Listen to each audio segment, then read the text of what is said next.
Was he a literalist? So back to literalism. Depends what you mean. So no, in a technical sense. So I'm going to do a little theology here. He is literalist in the sense that you would understand it when you think of where is God. So God is above. And that means that God is not here. That means God is way up there. Okay, you try to say that's a literal understanding of what it means for God to be above, because the Quran affirms that God is above, or God is above the throne, or God is has risen over the throne, God is sitting over the throne, something to this effect. So that means God is above. And Ibn Taymiyyah affirms that full-heartedly, in the plain sense of the word, that God is above. God is not here, God is way up there. So for an Ash'ari theologian, this is really strange, okay? Because to say that God is located somewhere is, well, is it heresy? Maybe. It's certainly wrong, okay? And for Ibn Taymiyyah, and Ash'ari would say Ibn Taymiyyah is being literalist about this. Ibn Taymiyyah says, no, I'm not being literalist. Then you might say, what is going on here? He's not being literalist.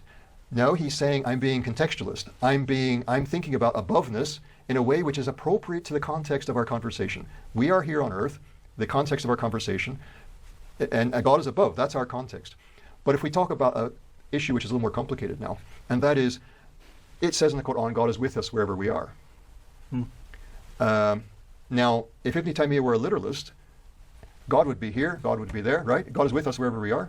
He says, no, not at all. Because given the context of the conversation, since we already know that God is above, God cannot be literally, or God cannot be actually ontologically. Sorry? With his knowledge. Well, you're getting ahead of me, yeah. So instead we say God is with us in his knowledge. Now the Ash'ari would say, you got it right, to Ibn Taymiyyah. But the Ash'ari would say, now you're doing a non-metaphoric, or you're doing a non-literal interpretation. Ibn Taymiyyah says, no, I'm interpreting this. I'm not doing literal or non-literal. I'm not doing literal or metaphorical interpretation. I'm understanding God being with us in the way appropriate to its context. So your literalism, your non-literalism, and all that is just the wrong way of thinking about it. The right way of thinking about this is the context in which we're speaking these words. The fundamental context is God is above, and not here ontologically, not here in a sense of being right with us. God is here in his knowledge, in his care, in his providential care as well. So a long way to answer is Ibn Taymiyyah a literalist? So he rejects it, but he gets to much the same place when it comes to God's nearness. When it comes to God's aboveness, he's in a totally different place from the Ash'aris and the Maturidis. But for you, is this a contradiction to Ibn Taymiyyah? Well, it's obviously different from the Ash'aris, but is Ibn Taymiyyah himself being contradictory? I don't think so.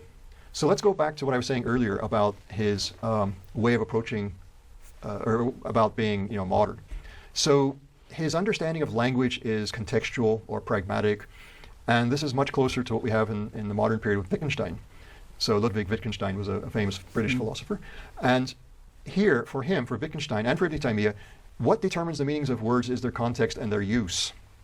Words are not given meanings that are somehow aligned with them. So I'll give you the famous example of the lion. This is all through the literature. You may have encountered it.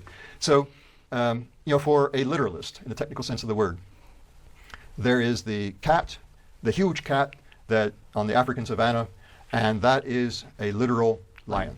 Okay? And if we talk about a soldier who is valiant and brave on the battlefield, and we call him a lion, that is a non-literal or metaphorical, allegorical interpretation or use of that term, lion. Ibn Taymiyyah says there is no lion on the savannah that is that has the word lion, L-I-O-N, attached to it literally. Rather, we use the word contextually. If we see a big cat in the savannah, we say lion. If we see the soldier in the battlefield who is valiant, we say lion. But there's no preference one over the other. The word lion, if we see the valiant soldier, we can say lion without having to think about the cat. That person is a lion, and that's our normal usage. And we don't have to think, cat, big cat in Africa.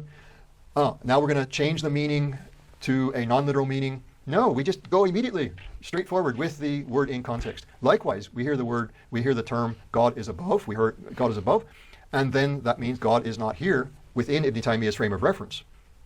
It's not the Ash'ari frame of reference. For the Ash'aris, I should say, God is outside time and space. So, that's a different category. Whereas Ibn Taymiyyah, God is spatially above. So,